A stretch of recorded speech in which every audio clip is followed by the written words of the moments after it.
So, I've wanted to make this video for quite a while because um, I understand that there is a stigma around being a single mom. And so I spent years as a single mom, and some people might consider me to still be a single mom because it wasn't a legal, in the eyes of the law, union when I had my children. And so I want to first say that is incorrect. If you are a mother who has had your children outside of what people consider to be a legal, lawful marriage, but your partner lives with you and supports you and is there for you, or even if you have extended family who is consistently there for you and supportive of you and your children or your child, that is not a single mom. Let's be clear about that. So, first, we want to make sure that we have the definition of single mom correctly. I really believe that what I needed to understand as a single mom when I was one is that I did have support, but what I did not necessarily have was connection. I wasn't as bonded and connected to my support as I could have been because of some things I'm going to talk about a little bit later. And so, first, I want to acknowledge that my definition of a single mom is not someone who is having a child without being married, because I've met many women who were married whose husbands were not supportive or they were detractors.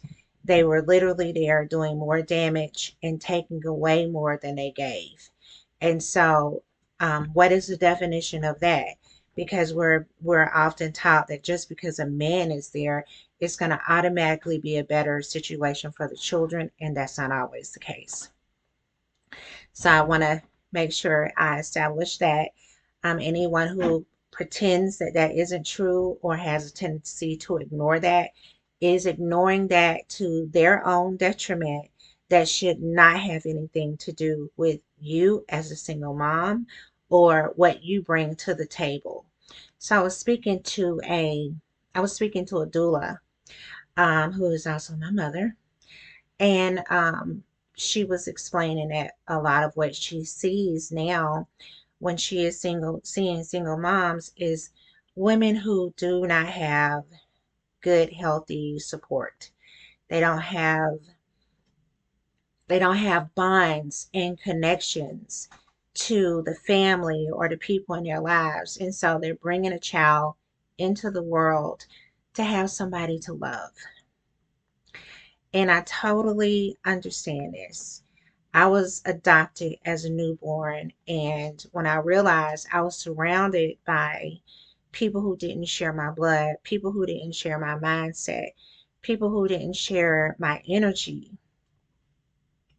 it was so painful that when I did decide to have a child, it was like, even though I had a lot of negative connotations about being a single mom, in my heart, I was like, here is going to be somebody for me. Here is going to be somebody like me. Here is going to be somebody who will understand me. And so I see now how unhealthy that was, because if you have trouble connecting to people, bonding with people, and really being open and having a strong a strong sense of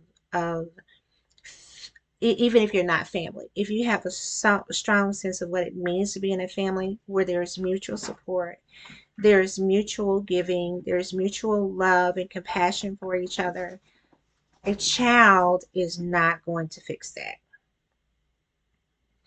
A child will not fix that. Let me repeat that. A child ain't gonna fix it, y'all.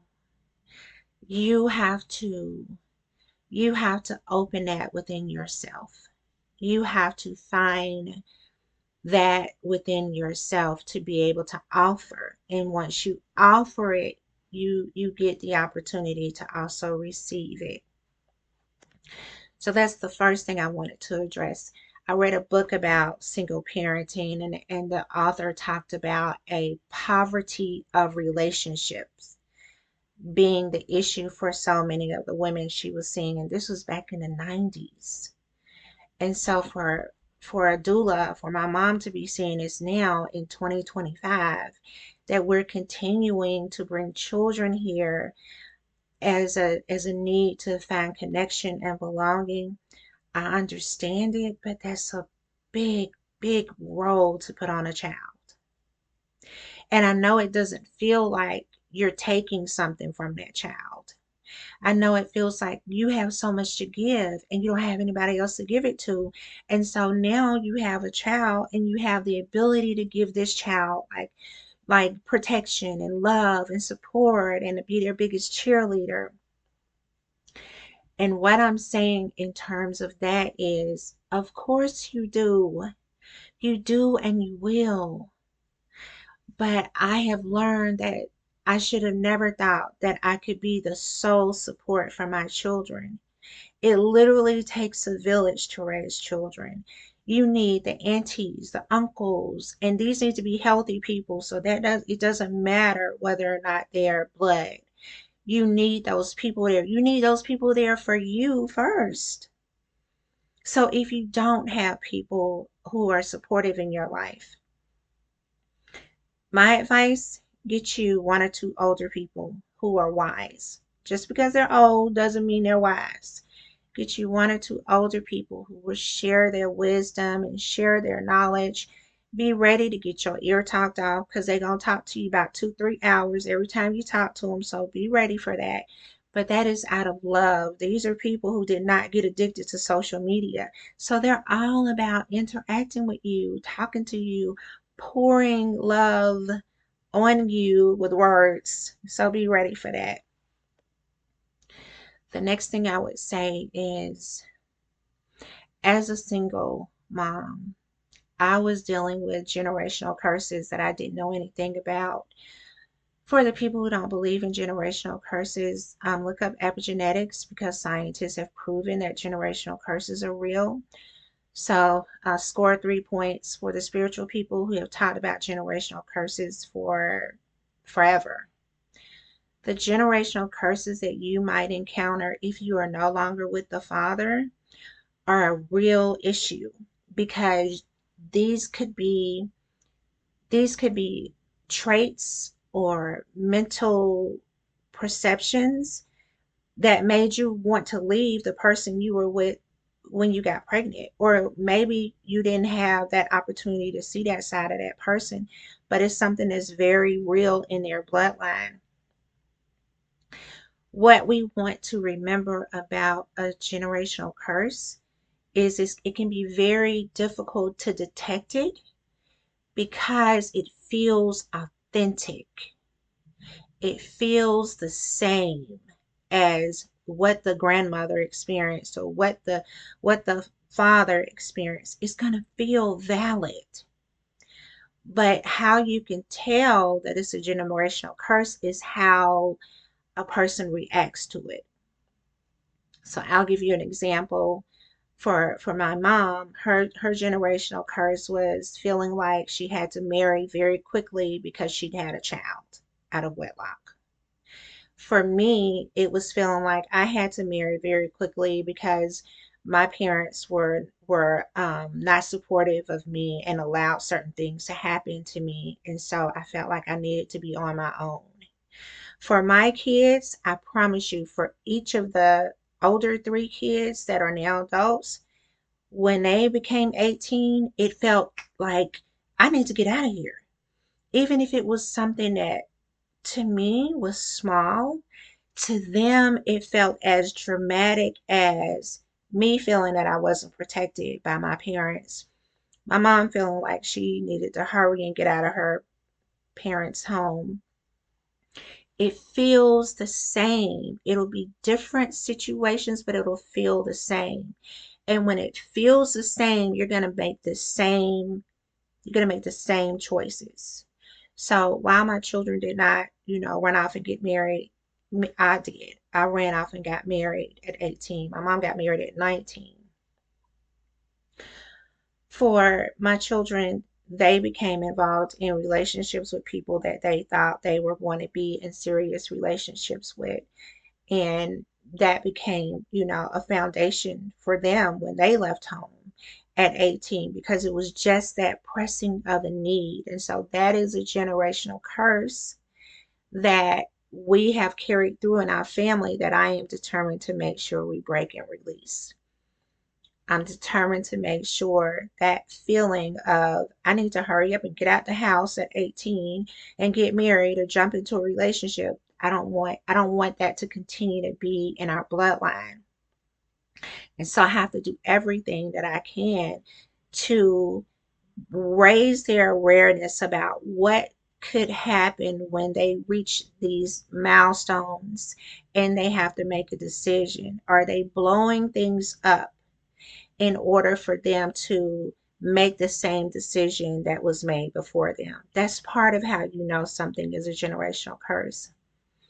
One of the things that I dealt with when my son got in trouble, my youngest son, is how a generational curse is not punishment, y'all. It's not punishment.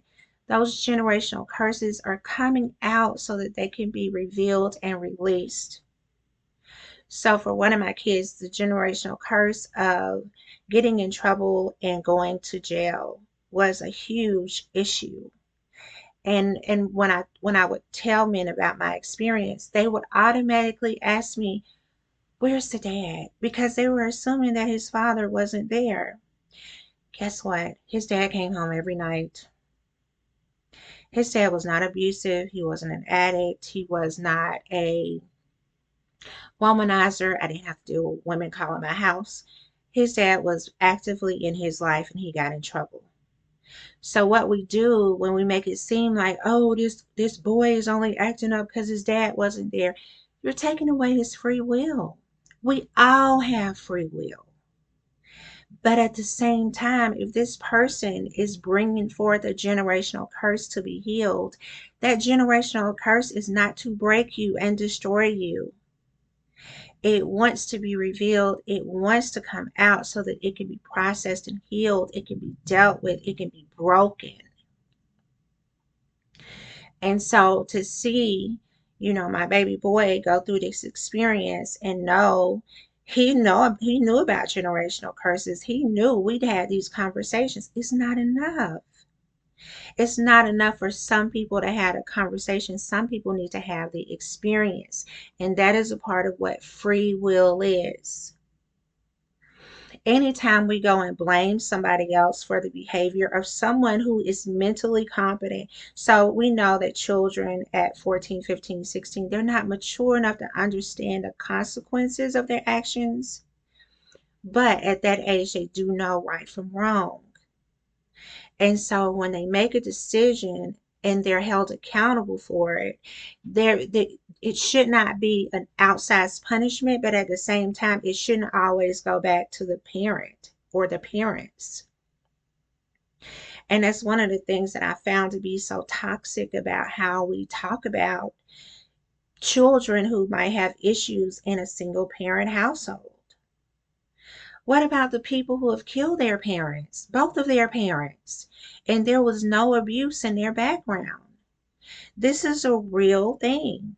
So, what was the excuse? Because they weren't being raised by a single parent. So, the scapegoating of a single parent is a huge issue if you let it become one. So, I say this with all sincerity and with all love for everybody, but to the single parents, especially the single moms, don't take on other people's crap. Don't allow other people to judge your parenting when they're sitting back watching, especially if it's family members. If you have family members judging your parenting when they are literally the uncle, the aunt, the cousin, the brother, the sister who could come forward and fill in the gap for their own family member, their own child, the own child that is within their family. Don't allow people who aren't willing to help you to judge you.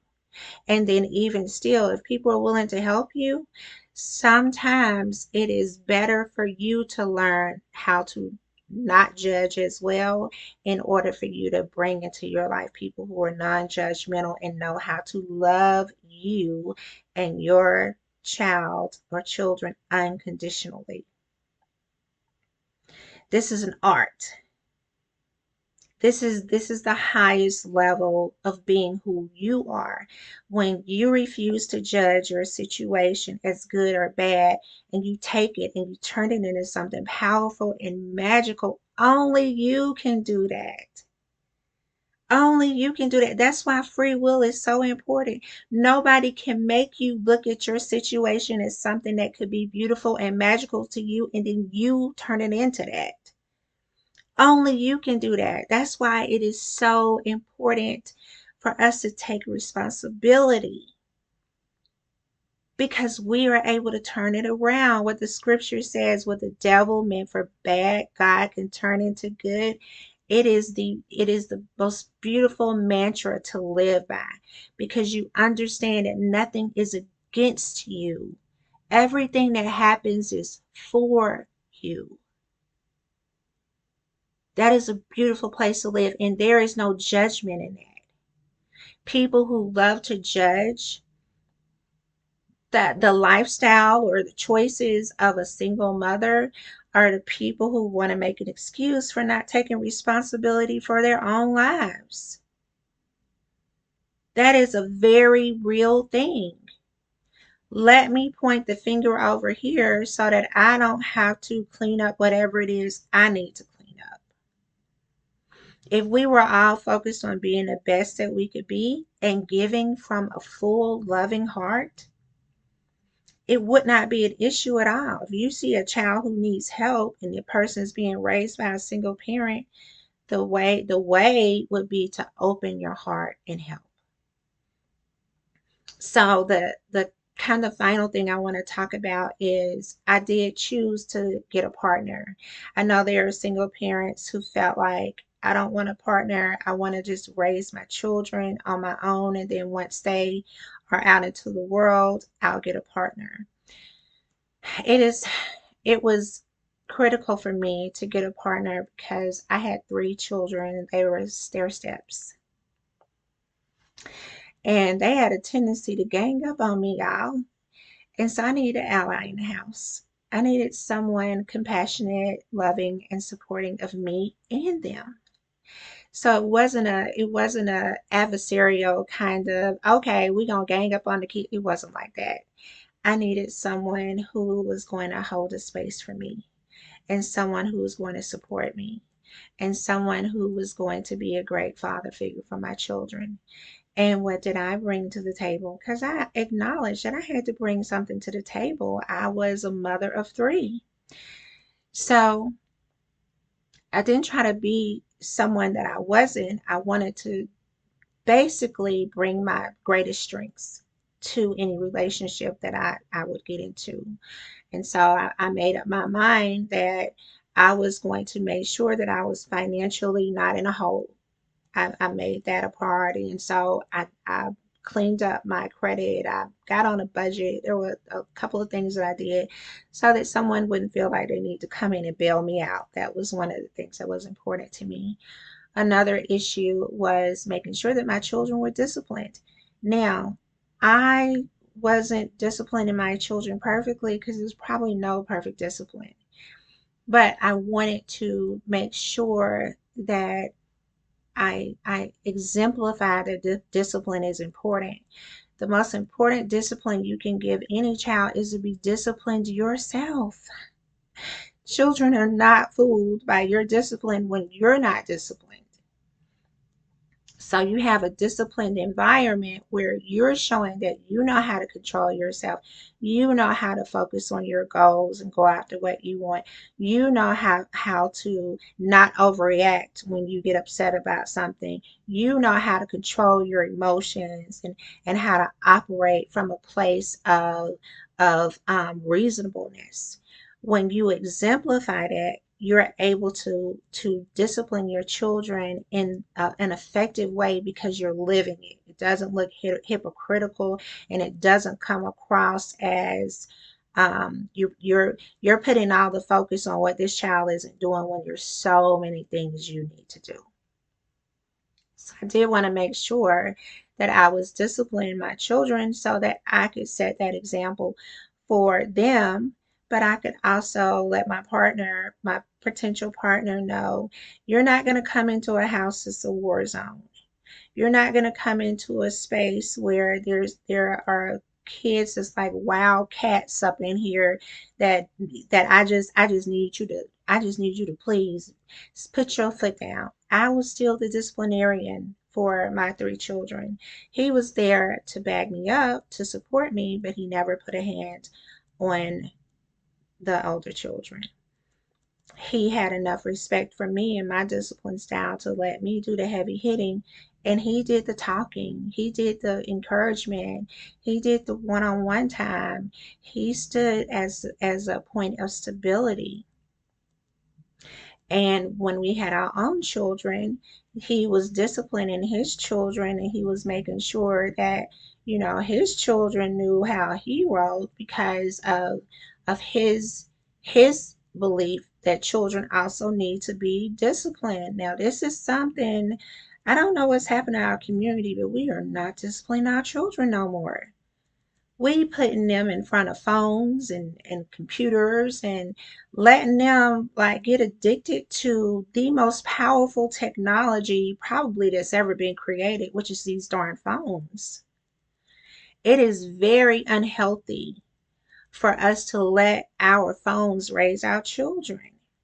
It is extremely unhealthy. There is stuff that be on these phones that you would have had to do some crazy work to get exposed to some of this stuff. Now you can be scrolling in the wrong place and see something that will change your life. So I'm saying this to really, be a support and be an encouragement to the single moms and single dads out there, because some of y'all single dads out there, y'all are doing a great job. I'm so proud of y'all. I am so proud to meet single dads all the time. I love it. But I want you to know that the slander and the demonization of single parenthood is something that you don't have to embrace. That doesn't have to be your story. The final thing that I wanted to share with single parents, especially the single moms, is when you're the disciplinarian for your children, sometimes you can get a hardness. You can get an edge to you.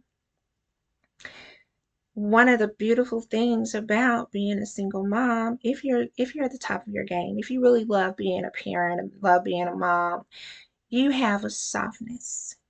You have a gentleness. You also have nurturing and compassion, and you know how to express love.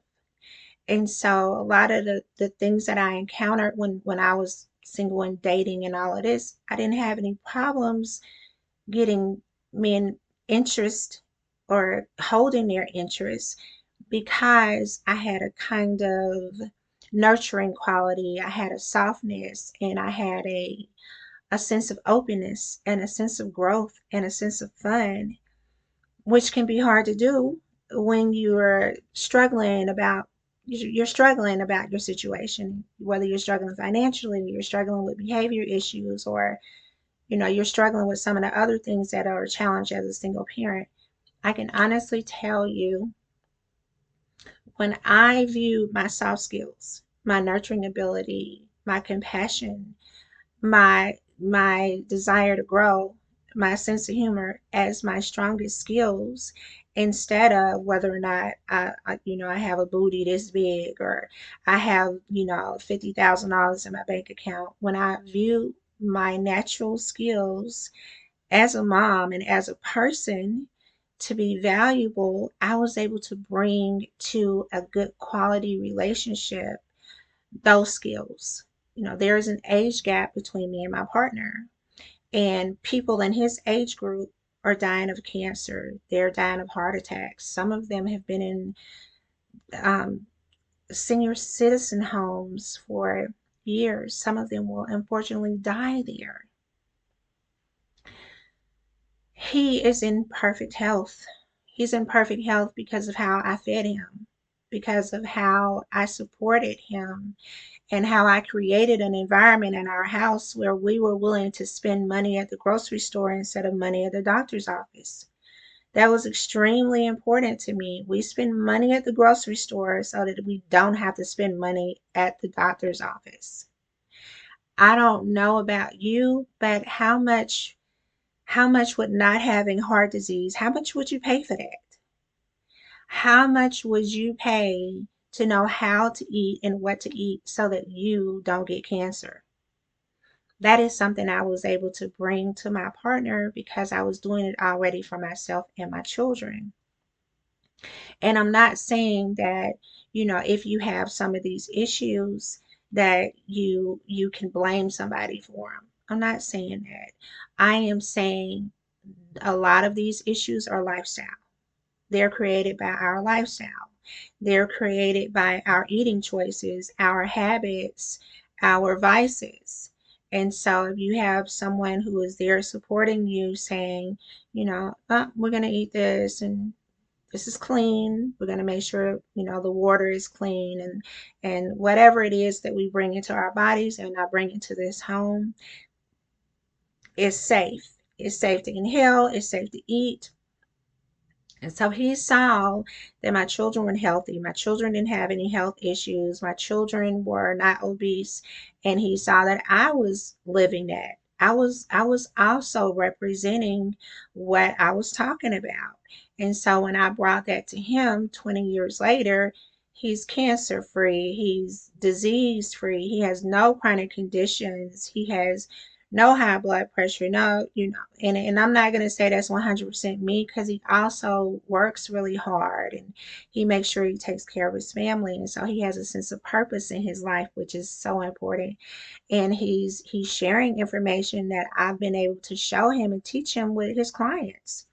He's out in his own business. He's meeting people all the time and he runs across people with health conditions or things that they're dealing with. And he's been able to share the information and knowledge that I've been able to bring to him with his clients.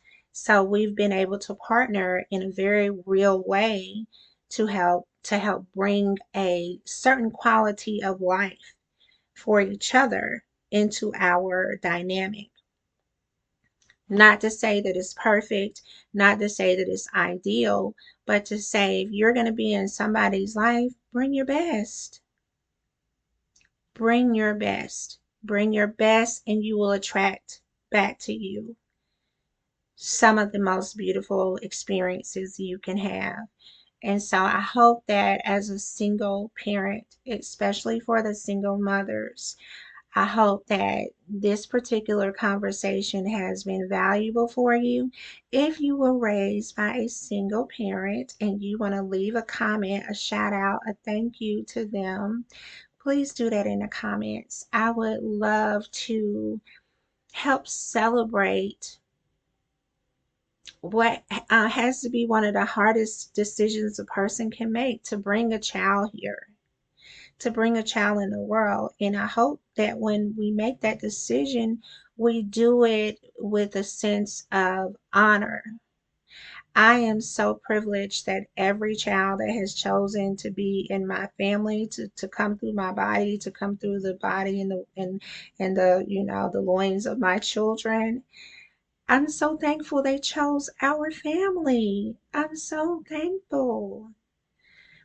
Every time they come in, the first thing I do is tell them, thank you. Thank you for choosing our family. It's my wish that every child feels welcome to be in the family that they've chosen to be in. That every child see love in the eyes of the people that they've chosen to become the children of. All right, thank you all. Bye bye.